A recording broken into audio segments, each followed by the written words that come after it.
అంగన్వాడీ టీచర్లు వాళ్ళకి ఇచ్చినటువంటి హామీలు ఏవైతే ఉన్నాయో హామీలు నెరవేర్చాలా అనే దాని మీద పోరుబాట ఎత్తుకున్నారు. అయితే దాంట్లో అంగన్వాడీలను ఎక్కడక్కడ అరెస్ట్ చేయడం ఇవన్నీ జరుగుతూ ఉన్నాయి. ఒకసారి అంగన్వాడీలను అరెస్ట్ చేసినటువంటి దృశ్యాలు కూడా కొన్ని చూపిస్తాను మీకు.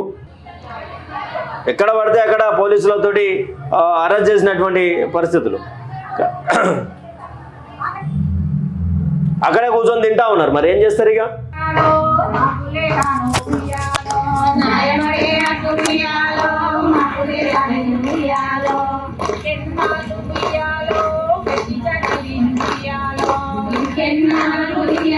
వాళ్ళు బతుకమ్మ ఆడుతూ ఉన్నారు. ఏ విధంగా ఆడుతూ ఉన్నారు అంటే, న్యాయం కోసం ఉయ్యాలో, రోడెక్కితే ఉయ్యాలో, మాకిస్తున్నటువంటి హామీలు ఉయ్యాలో, నెరవేర్చకుండా అరెస్టులు చేస్తూ ఉన్నారు ఉయ్యాలో అని బతుకమ్మ పాట సందర్భంగా వాళ్ళు పాట పాడుతూ బతుకమ్మలు వేస్తున్నటువంటి తరుణం.